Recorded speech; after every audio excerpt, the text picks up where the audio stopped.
Donnez généreusement et sans regret. Pour cela, le Seigneur votre Dieu vous bénira dans tout ce que vous ferez et entreprendrez.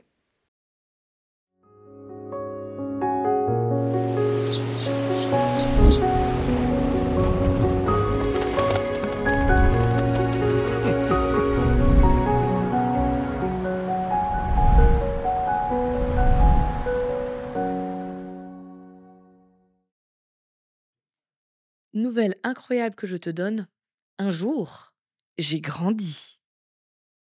C'est la news incroyable, hein? Non? Ah bon, pardon. Ah mais en effet, j'ai grandi, j'ai été un enfant un jour, et quand j'ai commencé à approcher la préadolescence, il y a des jouets que j'avais depuis petite, où de façon assez logique, je les utilisais plus. Ça traînait dans ma chambre, ça prenait la poussière, j'en faisais rien. Et mes parents ont eu un réflexe, j'ai envie de dire normal et logique, de dire si tu ne joues plus avec, si tu n'en as plus besoin. Et j'étais une petite fille très soigneuse de ses affaires, donc c'était en bon état. On va le donner pour que d'autres puissent en bénéficier. Donc ils ont pris mes jouets que j'utilisais plus et ils ont commencé à les donner. C'était le drame. Ah mais c'était l'horreur. Pour eux, dans leur tête, même si j'étais pas super d'accord quand ils me l'ont dit, ils se sont dit: «Elle va s'y faire et ça va lui apprendre qu'il faut être généreux dans la vie». Ça n'a pas marché.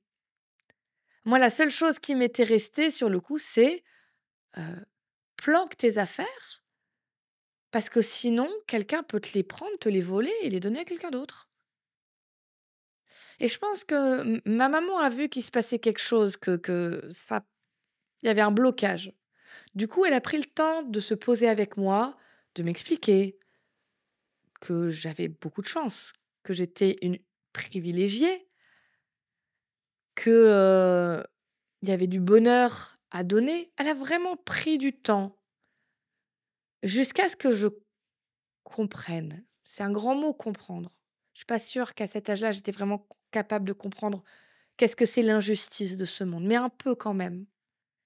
Et que de moi-même, j'aille chercher deux trois jouets en plus et que je les donne. L'action était la même. Il y a des jouets qui ont été donnés. Mais la première m'a laissée avec un sentiment amer et de colère, alors que le deuxième a été vraiment un beau moment qui m'a fait grandir. La seule différence entre les deux, c'est que la deuxième fois, j'ai donné de bon cœur.